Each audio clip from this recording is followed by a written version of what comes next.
Bless your holy name. Bless your holy name. Oh, we thank you. We thank you. We thank you, Jesus. मनुष्यों के मध्य में रहने वाला है तू, हमारे मध्य में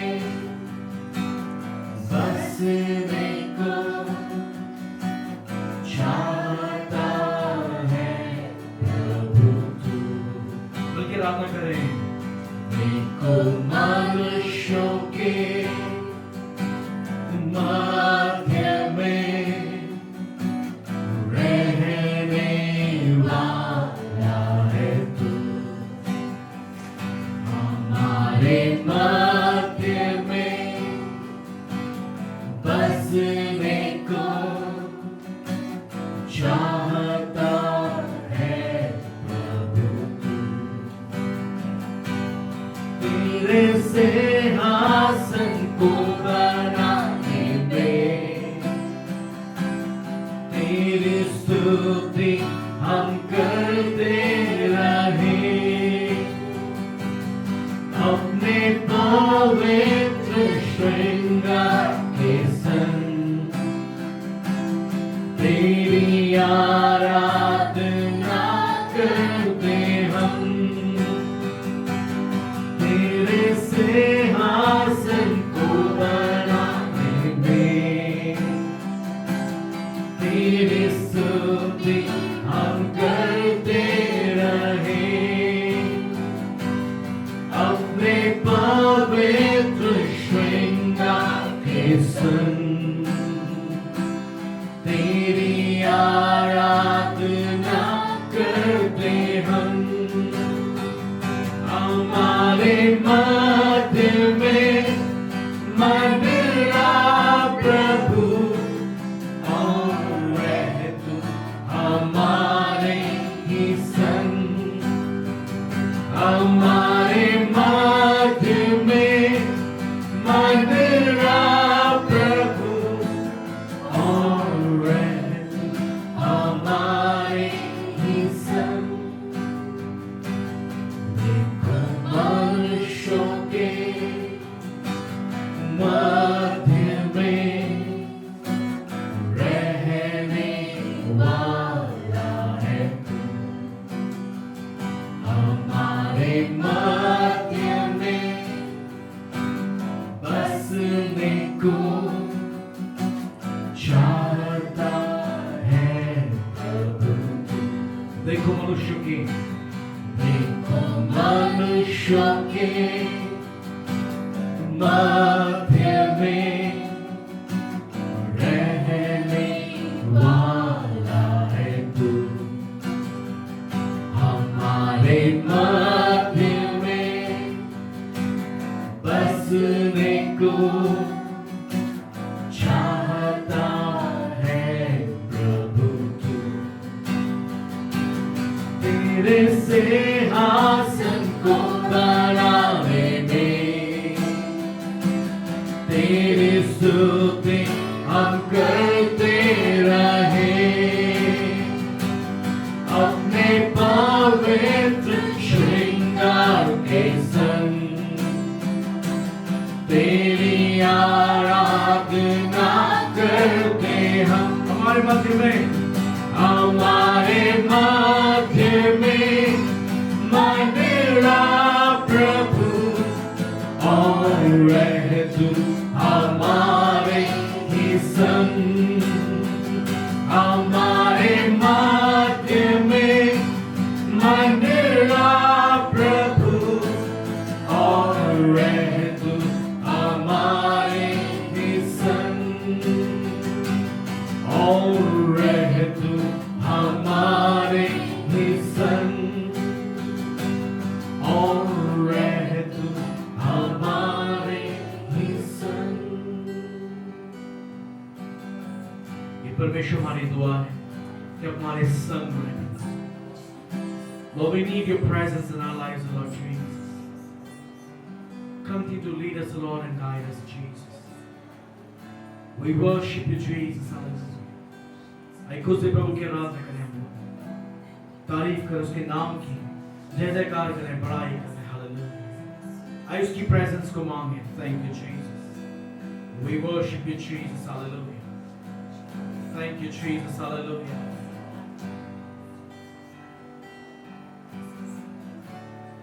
We praise you. We worship you, Jesus.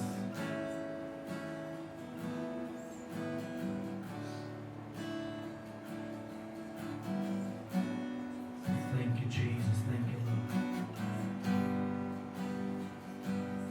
Worship you, Jesus.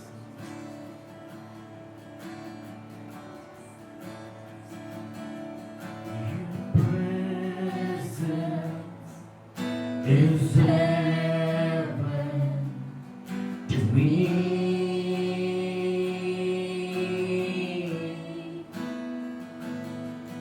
Your presence is heaven to me.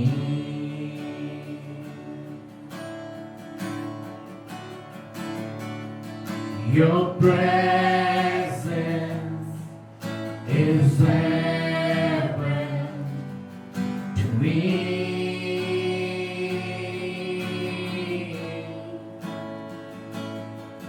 Your presence is heaven to me.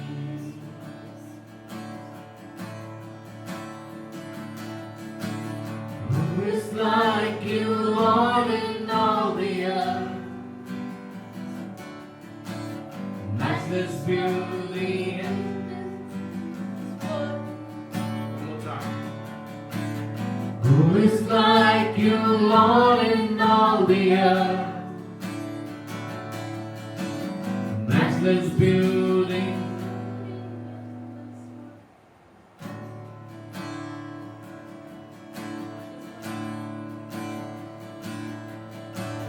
Who is like you, Lord, in all the earth? Matchless love and beauty, endless world. Nothing in this world will satisfy. Jesus, you're the cup that won't run dry. Your presence is heaven to me.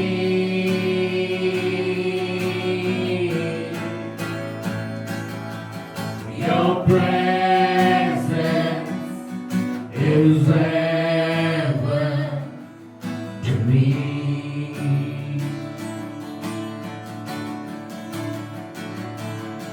Your presence is heaven to me.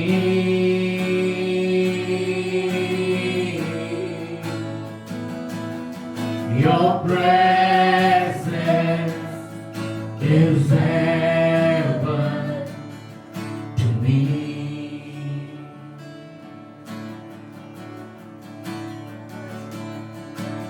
Who is like you, Lord, in all the earth? Matchless love and beauty in this world. Nothing in this world will satisfy.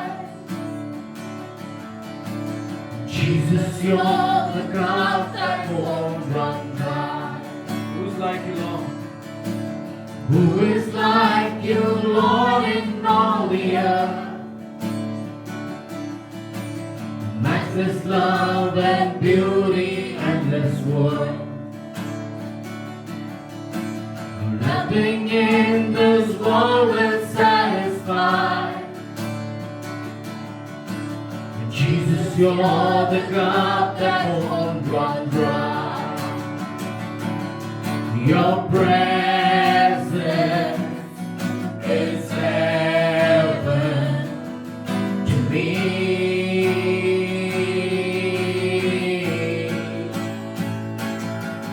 Your presence is heaven to me.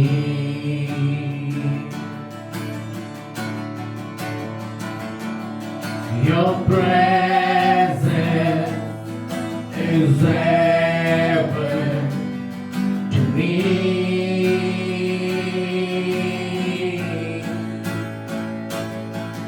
Your presence is heaven to me.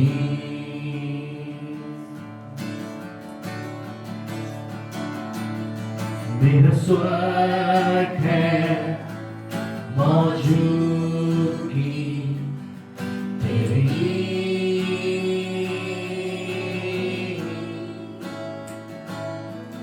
मेरा स्वर्ग है मौजूदगी तेरी।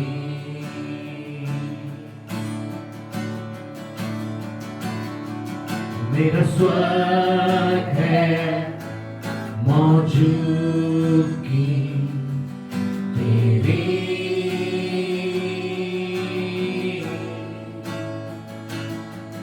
मेरा स्वर्ग है मौजूदगी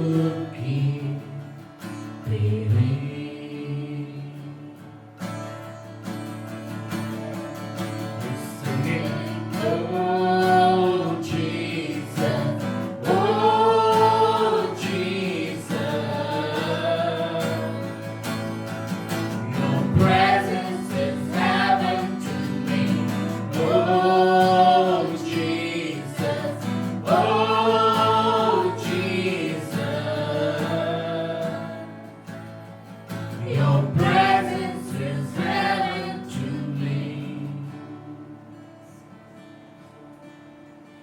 Your presence, Jesus. Your presence is heaven. Is heaven to me, oh Lord, hallelujah. Lord, I need your presence in my life. Hallelujah. I need you, Jesus. Hallelujah.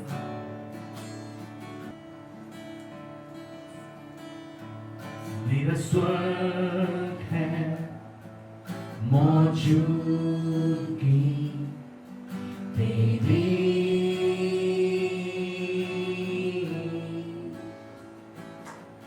मेरा स्वर्ग है मौजूदगी तेरी।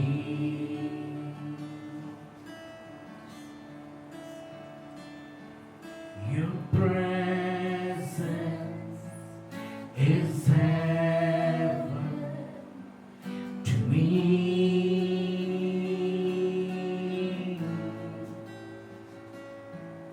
Your presence is heaven to me. आइए प्रार्थना जाए।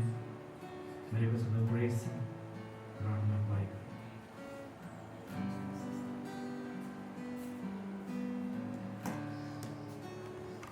Gracious Heavenly Father, Lord, we come before your throne of grace.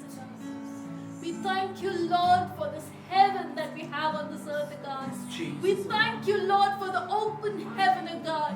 When your presence comes down, God, we can experience you, Lord. When your presence comes down, you come down in your glory, and we thank you for that, Lord. Lord, may our lives be filled with your presence, God. प्रभु अपनी उपस्थिति से हम में से हर एक के जीवन को भर दे पिता। प्रभु अपनी उपस्थिति से हमारे घरों को भर दे प्रभु। Fill our homes with your presence, O Lord. Jesus, we love you. Your beautiful presence, O God. Your tangible presence Yes, the Lord, is hallelujah. our heaven, O God. That is where we want to dwell all the days of our life, O God. Amen, Lord. प्रत्येक दिन प्रभु तेरी उपस्थिति में प्रभु हमें बनाए रखना। Yes, Jesus. प्रभु हमारे जीवन का सारा सामान ताकत सब प्रभु तुझी से आता है Amen, पिता। Lord. प्रभु अपने जीवन को तेरे हाथों में सौंपते हैं प्रभु। धन्यवाद देते हैं प्रभु तेरी उपस्थिति के लिए। धन्यवाद देते हैं प्रभु आपके प्रेम के लिए। प्रभु यीशु मसीह आप फिर एक बार प्रभु अपने नए अभिषेक से हमें से हर एक को भर दे प्रभु। प्रभु जब हम तेरे वचन को सुनते हैं पिता, प्रभु हम तेरी आवाज को सुनने पाए, Jesus, तेरी उस Lord. मीठी सरीन आवाज को प्रभु हम सुनने पाए, Jesus, तो हमसे बोल और बातचीत कर। Prepare our hearts, God, for your word, God. Jesus. Thank you, Master. We thank you for each and everything. We commit ourselves into your hands, O God. We love you, we praise you. In Jesus' precious name we pray, Lord. Praise the Lord Jesus.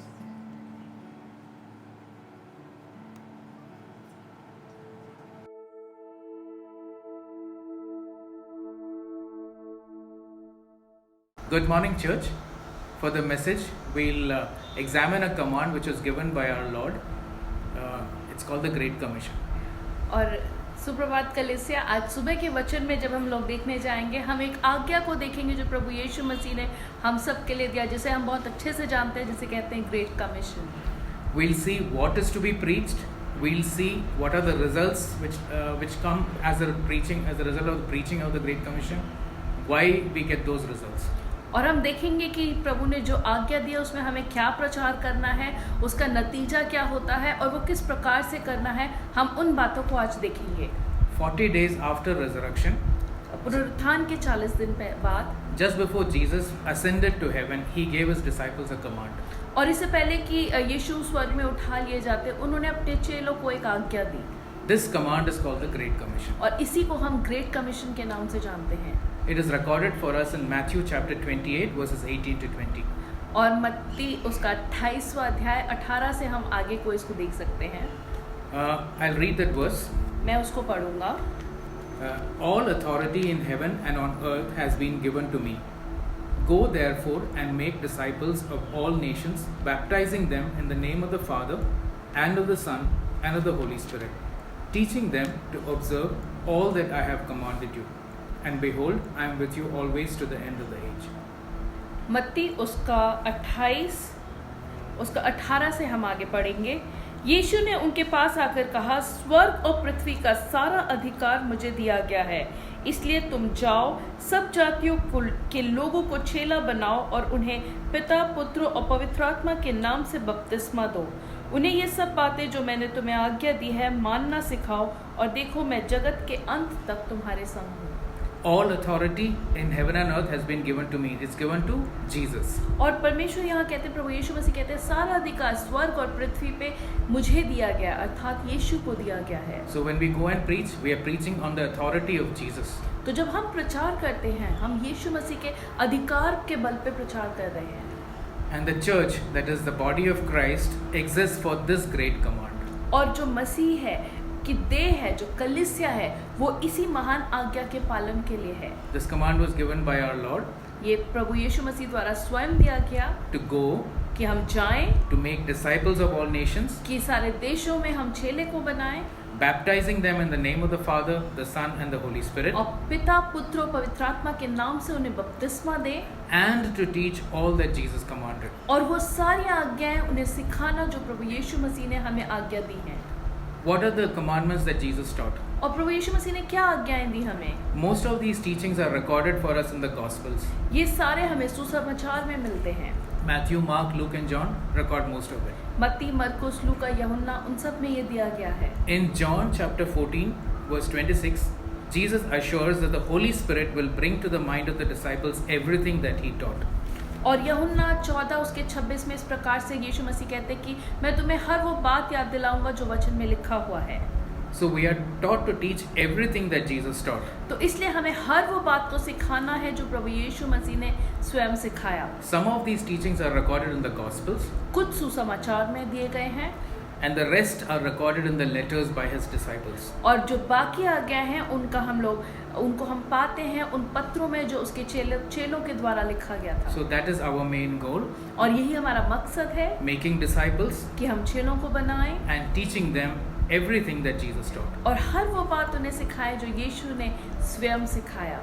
Now the nations to which we go, it includes both believers and unbelievers. और जब वो यहाँ लिखा है कि तुम देशों में जाओ, तो वो केवल विश्वासी ही नहीं मगर विश्वासी और अविश्वासी दोनों के लिए है। The unbelievers need to hear the gospel, जो अविश्वासी हैं उन्हें विश्वास करने के लिए वो सुसमाचार को सुनना जरूरी है। and once they become disciples, they need to hear the gospel and they also need to hear the rest of the word for their daily nourishment and growth. और उनको जब वो वचन सुन करके जब वो चेले बन जाते हैं, फिर उन्हें वचन के खुराक की ज़रूरत है ताकि वो अपने प्रतिदिन आत्मिक जीवन में आगे बढ़ सके. When people don't respond to the gospel that is preached or the word that is preached, we may get discouraged. और जब लोग जो सुसमाचार उन्हें सुनाया गया है उसके प्रति उनकी कोई प्रतिक्रिया नहीं होती तो कई बार हम निराश हो जाते हैं. Even after a lot of hard work, we don't get the good response from the preaching. और कई बार हम मेहनत करते हैं मगर हमें कोई उसका प्रतिफल नहीं मिलता. To understand this, Jesus taught a parable which explains why this happens. और यही बात को सिखाने समझाने के लिए प्रभु यीशु मसीह ने एक दृष्टांत का इस्तेमाल किया. The parable of the sower and the seed. बीज बोने वाले की कहानी. This parable explains why people respond in different ways to the same message. और ये दृष्टांत के द्वारा हमें स्पष्ट रूप से पता लगता है कि वही वचन जो प्रचार किया गया है उसके प्रति लोगों की अलग-अलग प्रतिक्रियाएं क्यों होती हैं. It's recorded for us in all the three synoptic gospels. और ये परमेश्वर के सुसमाचारों 3 सुसमाचारों में दिया गया है. Matthew chapter 13 verses 1 to 15. मत्ती उसका 13 अध्याय 1 से लेके 15 तक. Mark chapter 4 verse 1 to 20. मरकुस उसकी 4 अध्याय 1 से लेके 20 तक. And the gospel of Luke 8 to chapter 8 verse 4 to 15. और लूका उसका 8वां अध्याय 4 से लेके 15 आयत तक. There are two things. Jesus himself explained the meaning of this important parable. और 2 बातें हैं जो जरूरी है. पहली बात, प्रभु यीशु मसीह ने स्वयं इस दृष्टांत को समझाया. For that reason, we cannot interpret this parable in any other way. और इसी वजह से कि प्रभु यीशु मसीह उसे समझा चुका है, हम उसका कोई और अर्थ नहीं निकाल सकते. Normally, the second thing is in farming, we do certain things to improve the harvest. और दूसरी बात है, जब हम खेती बाड़ी करते हैं, हम फसल को उपजाऊ बनाने के लिए हम कुछ चीजें करते हैं. Like loosening the soil, putting fertilizer, putting water. जैसे हम मिट्टी को खोदते हैं, मिट्टी को हल्का करते हैं, उसमें हम खाद मिलाते हैं, पानी डालते हैं. But here Jesus doesn't mention any such treatment. मगर यहाँ पे प्रभु यीशु मसीह ऐसे किसी भी विषय में नहीं बात कर रहा. Therefore, we should also not add that. इसलिए हम उसको नहीं जोड़ेंगे. Most of you would have heard this parable many times. आप में से सब लोगों ने कई बार इस दृष्टांत को सुना होगा. So we will not go into too much of details. इसलिए हम बहुत सारी बातें उसकी गहराइयों में नहीं जाएंगे. We'll briefly review the parable. हम उसे ऊपर से ही देखेंगे. Jesus said that the sower sows the word. और यीशु कहता है बीज बोने वाला बीज बोने के लिए निकलता है. That means the sower is the preacher. He's preaching the word. अर्थात जो वचन को प्रचार कर रहा है वो वचन के बीज लेके निकलता है. The response of different people to the preaching of this word depends on the condition of their hearts. और लोगों की प्रतिक्रिया इसी वचन के लिए जो प्रचार किया गया है उनकी दिल कैसा तैयार है उस बात पे निर्भर करता है. The first type of soil, in this the seed falls along the path. और जो पहली घटना हम देखते हैं वो है जहाँ पे बीज जो है वो मार्ग में गिर जाता है. This represents people with hard hearts. ये उन लोगों को दर्शाता है जिनके मन कठोर हैं. They just don't respond to the gospel because of the hardness of their hearts. वो वचन के प्रति उनकी कोई प्रतिक्रिया इसलिए नहीं होती क्योंकि उनका जो दिल है वो बहुत ज़्यादा कठोर है. They may have heard the gospel many times. They've kept on rejecting it repeatedly. And finally what happens, Satan snatches the word away before it takes root. और उनका दिल इतना कठोर है कि उन्होंने कई बार वचन को सुना होगा मगर वो उसको ग्रहण नहीं करते. और क्योंकि वो ग्रहण नहीं करते और वचन वैसे ही है इसलिए शैतान उस बीज को चुरा के ले जाता है. The second type of soil, in this the seed falls on rocky ground. और जो दूसरा हम उदाहरण देखते हैं वहाँ पे जो बीज है वो पथरीली भूमि पे गिरता है. This represents the condition of the heart in which the word does not take deep roots. और ये दिल की उस दशा को दर्शाता है जहाँ पे जो वचन है वो गहरी जड़ों को नहीं डाल पाता. These people are ready to try anything new. They try the latest fads, even the latest teachings. ये वो लोग हैं जो हर नई चीज़ को इस्तेमाल करके देखना चाहते हैं. फैशन में क्या है, आज नया क्या चला हुआ है, उन बातों के पीछे इनका ध्यान ज़्यादा है. They are very superficial people. ये वो लोग हैं जो बहुत ही उथले हैं, केवल ऊपर सतह पे ही हैं. Their roots don't go very deep into the word. इनकी जो जड़ें हैं वो वचन की गहराइयों में नहीं जाती. Therefore, when hardships come on account of the word, they turn away from the word. और इसलिए जब उनके जीवन में कठिन परिस्थितियां आती हैं तो वो वचन से हट जाते हैं। The third type of soil, in this the seed falls among the thorns. और जो तीसरे प्रकार की भूमि है ये वो है जहाँ पे जो बीज है वो कटीली झाड़ियों के बीच में जाके गिरती है। This represents people whose hearts are occupied by the cares and worries of the world, pursuit of worldly riches and desires for things of this world. और ये वो लोग हैं जिनके दिल में वो बातें भरी हैं, ये जिंदगी की परेशानियां भरी हैं, वो दुनिया की चीज़ों के पीछे भागने वाले लोग हैं, चिंता में अपना मन लगाते हैं, ये वो लोग हैं। And therefore, as a result, the heart is not capable of holding on to the word. और इसी कारण से उनका दिल तैयार नहीं है कि जब वचन आता है उस बीज को वो पकड़ के रख सके। So these cares and worldly worries chokes the word. और ये जो दुनियावी बातें और चिंताएं हैं ये वचन को दबा देती हैं, दबोच देती हैं। The fourth type of soil is in that which in the seed falls on good soil. और चौथी प्रकार की भूमि वो है जहाँ पे बीज जो है वो अच्छी भूमि पे गिरती है। This represents people with receptive hearts. ये वो लोग हैं जिनके दिल तैयार हैं, They are open to the word. वो वचन के लिए खुले हैं, They accept it. वो उसको ग्रहण करते हैं The roots go in deep और उनकी जो जड़ें हैं वो वचन की गहराइयों में जाती and they हैं hold on to the word. और फिर वो वचन को पकड़ के रखते हैं। And another important thing to notice with the people with good soil is the harvest that you get. और जिनका दिल अच्छा है, जो अच्छी भूमि की तरह तैयार है, जो आप उसमें से फसल काटते हैं उसको देख के आपको पता लग जाता है। The harvest is 30-fold, 60-fold and 100-fold. जो फसल आप काटेंगे वो 30 गुना, 60 गुना या 100 गुना हो सकता है। People who are used to agriculture, they'll tell you that if a good harvest is something in which you get 7 times the yield or 8 times the yield. जो खेती बाड़ी के बारे में जानते हैं वो आपको अच्छी तरीके से बता पाएंगे कि अच्छी फसल हम उसे कहते हैं जब जो आपने बोया है उसका 7 गुना ज़्यादा आप काट सकें। But here Jesus is not talking about 7 times or 8 times. He's talking about 30 times and 60 times and 100 times. मगर यहाँ पे यीशु 7 गुना की बात नहीं कर रहा है, वो 30 गुना, 60 गुना और 100 गुना की बात कर रहा है। Such a harvest is not possible by human means. ऐसा फसल इंसानी तरीके से, तौर तरीके से संभव ही नहीं है। It is not a natural thing. एक साधारण बात नहीं है, It is a supernatural thing brought about by God. ये एक अलौकिक घटना है जो केवल प्रभु कर सकता है। Therefore, it is God who is working in the hearts of those people to prepare those hearts to receive the word and to produce such tremendous harvest. अर्थात परमेश्वर उनके दिलों में काम करता है और इसीलिए इतनी अच्छी फसल उस बीज में से उत्पन्न हो पाती है। Now, with this understanding of the parable of the sower and the seed, we can understand the different responses to the gospel. और अब जब हम इस दृष्टांत को समझ पाते हैं, बीज बोने वाले के दृष्टांत को, अब हम समझ सकते हैं लोगों के प्रतिक्रिया को जो वचन के प्रति है। Some don't respond at all. कुछ लोग प्रतिक्रिया होती ही नहीं है उनकी, Some respond for some time and they fall away. कुछ लोग थोड़े समय के लिए प्रतिक्रिया देते हैं पर फिर ध्यान नहीं देते, And some respond and they give a tremendous harvest. मगर कुछ लोगों का वचन सुसमाचार के प्रति ऐसा होता है, वचन के प्रति ऐसा होता है कि वो बहुत अच्छी फसल लेके आते हैं। Another important thing to notice in the parable and how Jesus said is that nothing special is told about the sower and nothing special is told about the seed. और अगर हम एक और बात इस दृष्टांत पे देखें तो न बीज बोने वाले के बारे में कुछ खास बताया गया है, न बीज के बारे में कुछ खास बताया गया है। The sower is not, it is not told whether the sower is a skilled sower or unskilled sower, whether he is rich or whether he is poor. ऐसा कुछ नहीं है कि जो बीज बोने वाला है वो अपने हुनर में बहुत माहिर था या नहीं था, या अमीर था या गरीब था, ऐसा कुछ नहीं है। Nothing is told about the seed, whether it was a good yield seed or a poor yield seed. ऐसा कुछ नहीं बताया गया है कि बीज जो है वो बहुत ही अच्छी नस्ल का था या साधारण सा बीज था। The seed is sown as it is.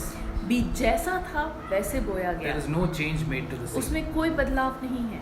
When we don't get the expected results to our preaching, we should not think it is because the seed is deficient in any way and make changes to the word. और जब हम प्रचार करते हैं और उस प्रचार का हमें अच्छा प्रतिफल नहीं मिलता है, हमें कभी भी ये नहीं सोचना चाहिए कि मेरे बीज में कोई कमी थी और इसलिए मैं बीज में ये बदलाव लेके आऊँ। ऐसा करना सही नहीं है। Now getting back to the Great Commission. अब वापस आके उस महान आज्ञा पे आते हुए, The first step to fulfill the commission is preaching the gospel. और जो सबसे पहली बात है सुसमाचार का प्रचार किया जाना। The unbelievers need to hear the gospel. जिन्होंने विश्वास नहीं किया है उनको सुसमाचार सुनना बहुत जरूरी है। What is the gospel that we are to preach? सुसमाचार क्या है जो हमें प्रचार करना है?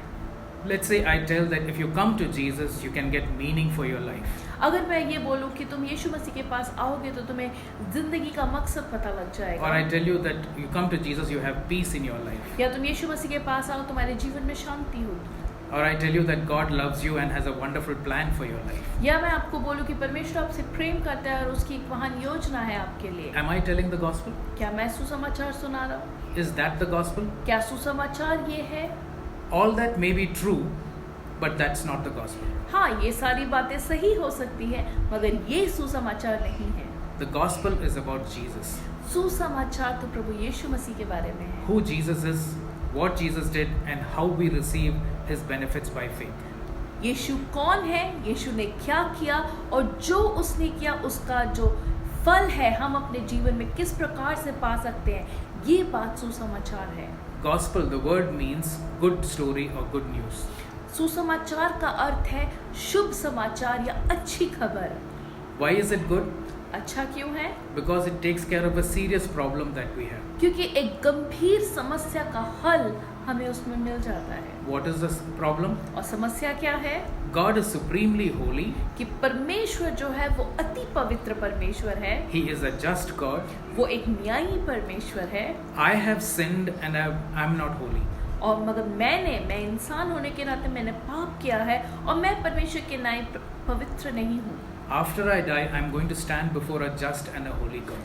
और जब मैं मर जाऊंगा मैं उसी परमेश्वर के सामने खड़ा हूँगा I will be judged for my sins. और मेरे पापों का न्याय किया जाएगा And I deserve to be sentenced to eternal punishment in hell.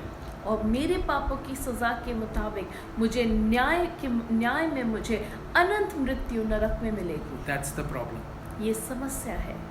The good news of the gospel is this.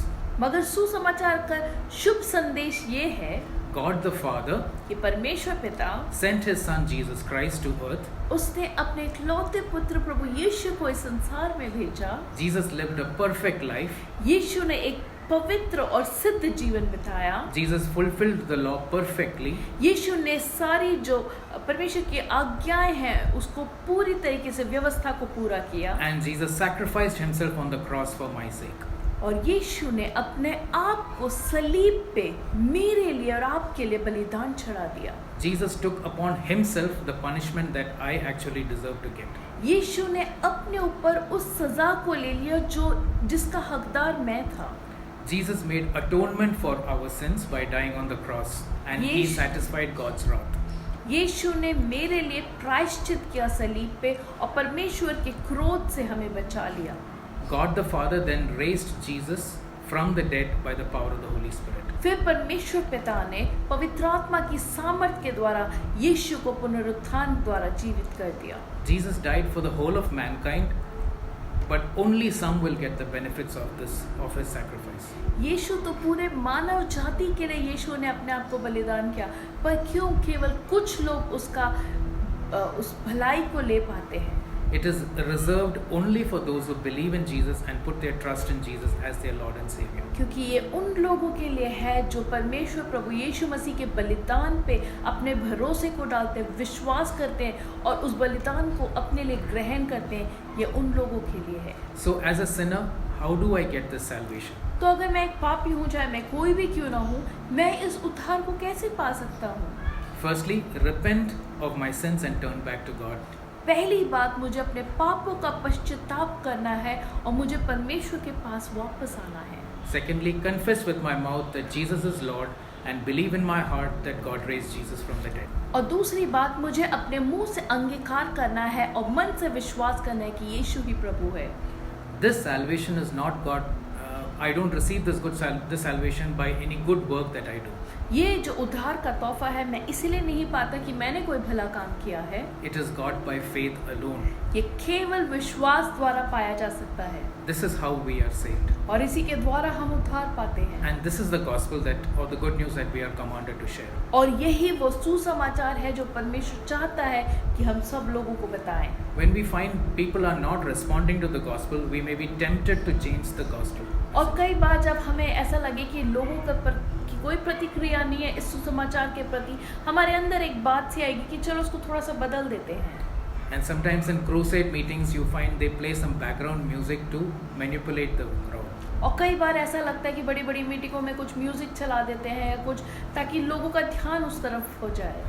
We should not emotionally manipulate people to attract them to the gospel. हमें कभी भी किसी को उनके मानसिकता या उनके दिल पे नहीं काम, ऐसा नहीं करना है कि उनको हम एक तरीके से रिझाएं कि तुम इस बात की तरफ बढ़े चले आओ। Never modify the gospel. कभी भी सुसमाचार को ना We बदलें। saw that the sower didn't modify the seed in any way. जिस प्रकार से बीज बोने वाले ने कभी भी बीज के ऊपर कुछ अलग से उसमें बदलाव नहीं किया। Again, getting back to the Great Commission, और फिर उस बड़ी बुलाहट की ओर आते हुए, in order to make proper disciples and to teach all that Jesus commanded, the regular preaching of God's word in the church is a must for believers. और इसलिए ताकि हम ये ग्रेट कमीशन को पूरा कर सके, ये बहुत ज़रूरी है कि हम लगातार कलीसिया में परमेश्वर के सुसमाचार का प्रचार करते रहें। In this preaching also, the sower and seed are just the same, no changes made to them. और इस प्रचार में भी ये ज़रूरी है कि जो बीज बोने वाला है और जो बीज है वो वही है, उनमें कोई बदलाव नहीं होगा।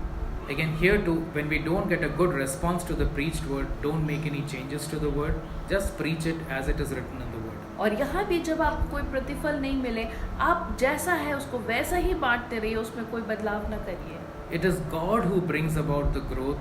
He works through the Holy Spirit in the life of the believer. कि परमेश्वर है जो फसल को लेके आता है और परमेश्वर पवित्र आत्मा के द्वारा काम करता है। Why do I say so? मैं ऐसा क्यों कहता हूँ? Mark chapter 4 verse 26 to 27. मरकुस उसका 4 अध्याय और 26 से 27वीं आयत में, And he said, the kingdom of God is as if a man should scatter seed on the ground. He sleeps and rises night and day, and the seed sprouts and grows. He knows not how. फिर उसने कहा, परमेश्वर का राज्य ऐसा है जब कोई मनुष्य भूमि पर बीज छीटे और रात को सो जाए और दिन को जागे, और वह बीज ऐसे उगे और बढ़े कि वह न जाने। The sower does not know how it sprouts or how it grows. बीज बोने वाला नहीं जानता कि वो बीज किस प्रकार से अंकुरित होता है। The job of the sower is just to sow the word. बीज बोने वाले का काम तो केवल बीज को बोना है। He doesn't get up every morning trying to make the seed sprout or make it grow. वो ऐसा नहीं करता कि अच्छा वो उठ के सुबह कोई मेहनत करता है कि हाँ ठीक है बीज उग जाए। It is God's work. वो परमेश्वर का काम है। God is faithful and He will deal with the seed according to His plans. और परमेश्वर विश्वास योग्य परमेश्वर है और वो बीज के साथ अपनी योजना के मुताबिक काम करेगा। We just have to be faithful in preaching the word as it is. हमें केवल विश्वास योग्यता से परमेश्वर के वचन का प्रचार करना है जैसा वो है। Now an important thing regarding the condition of the heart. Can we change the heart condition by our effort? और दूसरी बात, एक और जो ज़रूरी बहुमूल्य बात वो ये है, दिल की स्थिति कैसी है, क्या हम उसको बदल सकते हैं? I'm saying no. मैं कहता हूँ नहीं। We saw that God brings about the sprouting, and we also saw that the abundant harvest is also God's work. हमने देखा कि जो परमेश्वर है वो फसल को लेके आता है और भरपूरी का फसल भी परमेश्वर की ओर से है। Sprouting and growth are both supernatural. जो अंकुर निकलना है और जो बढ़ना है, ये दोनों जो है ये अलौकिक बातें हैं। It cannot be achieved by human effort. ये इंसान खुद नहीं कर सकता। But there's one thing that we can do. मगर एक चीज हम जरूर कर सकते हैं, We can pray. We can always pray. हम लगातार प्रार्थना कर सकते हैं। We can pray before the preaching of the word. हम परमेश्वर के वचन के प्रचार से पहले प्रार्थना कर सकते हैं। It's a supernatural work done by God. ये परमेश्वर का एक अलौकिक काम है जो किया जा रहा है। And we read in Acts chapter 16 verse 14 that God prepared Lydia's heart to receive the word. और प्रेरितों के काम 16 के 14 में हम पढ़ सकते हैं कि परमेश्वर ने लिडिया के दिल को तैयार किया अपने काम के लिए। Hence we pray for God to work in the heart of the believer, of the hearer. इसीलिए ये ज़रूरी है कि हम भी प्रार्थना करें कि प्रभु जो तेरे वचन को सुन रहा है तो उनके दिल में काम कर। There are 2 to 3 verses I'll deal with which explains why we are incapable of changing the heart. और 2-3 आयतें हैं जो मैं बताना चाहूँगा, जो ये बताती हैं कि क्यों हम दिल को नहीं बदल सकते। 2 Corinthians chapter 4 verse 4. दूसरा कुरिन्थियों उसका 4 अध्याय उसकी 4 आयत में We read that Satan has blinded the minds of unbelievers and they cannot see the light of the gospel. और हम वहाँ पे इस प्रकार से पढ़ते हैं, संसार के ईश्वर ने लोगों की आंखों को बंद कर दिया ताकि वो सही रूप से सुसमाचार को न देख पाते न समझ पाते। Ephesians chapter 2 verses 1 and verse 5. इफिसियों 2 अध्याय उसकी पहली आयत और 5वीं आयत। We read that the unredeemed man is dead in his sins. और वहाँ देखते कि मनुष्य जो छुड़ाया हुआ नहीं है वो अपने पापों में मरा हुआ है। Dead means just that, dead. मरा का मतलब मृत है, Not capable of doing anything कि अब वो कुछ नहीं कर सकता until he or she is made alive from above by the Holy Spirit. जब तक कि पवित्र आत्मा उनके जीवन में काम न करे। Another verse, John 8 chapter 8 verse 34. और एक और आयत हम देखेंगे, यूहन्ना 8 उसकी 24वीं आयत। We read that we are enslaved by sin. वहाँ हम देखते हैं कि हम पाप के द्वारा बंधुए बनाए गए हैं। A slave has no rights of his own. एक जो बंधुआई में रहता है व्यक्ति जो है वो उसकी कोई अपने अधिकार नहीं होते। He cannot exercise his own rights. वो अपने अधिकार का इस्तेमाल नहीं कर सकता। He has to follow what his master servant Satan is telling him. उसको अपने मालिक शैतान जो कह रहा है उसको सुनना पड़ेगा। Therefore, because we are enslaved by sin, sinful man cannot do anything. और इसलिए क्योंकि हम पाप के द्वारा बंदी बनाए गए हैं, एक पापी व्यक्ति कुछ नहीं कर पाता। So we cannot prepare our heart to receive the word. हम अपने दिल को तैयार नहीं कर सकते कि हम बीज को पाएं। A supernatural work is required. परमेश्वर का एक अलौकिक काम की जरूरत है वहाँ। Another thing, Jesus when he's teaching Nicodemus in John chapter 3 verse 3, और यूहन्ना 3:3 में जब यीशु निकोदेमुस से बात कर रहे थे, he says, unless one is born again, he cannot see the kingdom of God. और वहाँ पे वो कहते हैं जब तक कि तुम फिर दूसरा जन्म ना पाओ तुम परमेश्वर के राज्य को नहीं देख पाओगे। He is not talking about entering the kingdom. वहाँ पे वो प्रवेश करने की बात नहीं कर रहा है। Even seeing the kingdom is impossible वो कहते हैं कि देखना तक मुश्किल है, संभव है, until he is born again. जब तक वो नया जन्म नहीं पाता। None of us have any role in our natural birth. हम जैसे अपने शारीरिक जन्म जब हमारा होता है हम उसमें कुछ नहीं करते, Only the mother is doing all the work. केवल माँ सब कुछ कर रही है। Similarly, none of us have any role in our spiritual birth also. और उसी प्रकार से हमारे आत्मिक जन्म में भी हमारी कोई भूमिका नहीं है। It's only after the Holy Spirit starts his regenerating work in a person's heart can that man put his faith in the preached gospel. केवल जब पवित्र आत्मा अपने नवीनीकरण का नया काम शुरू नहीं करता किसी व्यक्ति के जीवन में, तब तक वो कुछ नहीं कर पाता। Therefore, we pray that the Holy Spirit will work in the heart of the hearer. और इसीलिए ये बहुत ज़रूरी है कि हम प्रार्थना करें कि परमेश्वर पवित्र आत्मा सुनने वाले के जीवन में काम करे, To prepare them to receive the gospel. ताकि वो उनको तैयार कर सके उस वचन को सुनने के लिए। After a person is born again, he is indwelt by the Holy Spirit. और जब एक व्यक्ति पुनर्जन्म पा लेता है उसके बाद पवित्र आत्मा उसके अंदर वास करता है। Here too, we pray that the Holy Spirit will prepare their hearts to receive the preached word to lead them into all truth. और यहाँ भी हम प्रार्थना ये करते हैं कि पवित्र आत्मा उनके जीवन में काम करे, उन्हें घायल करे, ताकि वो वचन फलवंत हो और पवित्र आत्मा उनके साथ रहे। Can we do anything else other than this prayer? क्या हम प्रार्थना के अलावा कुछ और कर सकते हैं? The word has to be preached. वचन का प्रचार होना जरूरी है। The roots have to go in. वो वचन में जड़ों का जाना जरूरी है। People have to hold on to the word. लोगों को वो वचन पकड़ के रखना जरूरी है। So, to achieve all this, what do we do other than praying and preaching the word? तो ये सब को हासिल करने के लिए प्रचार करना और प्रार्थना करने के अलावा हम क्या कर सकते हैं? In 2 Timothy chapter 2 verse 15, दूसरा तिमोथी उसका दूसरा अध्याय और 15वीं आयत, Paul is encouraging Timothy to study the word. और पौलुस वहाँ पे तिमोथी से कहता है कि वचन का पढ़ना जरूरी है। So we need to study the word diligently before preaching it. इसलिए हमें वचन को गहराई से पढ़ना है इससे पहले कि हम उसका प्रचार करें। 1 Thessalonians chapter 2 verse 9, पहला थिस्सलुनीय 2 अध्याय उसकी 9वीं आयत, Paul labored day and night preaching and teaching the Thessalonian church.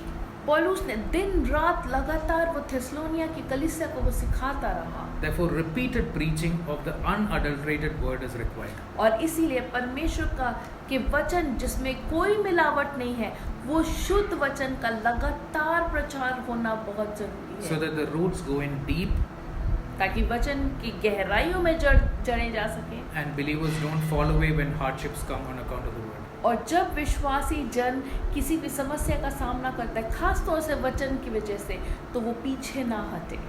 James chapter 2 verse 14 to 17.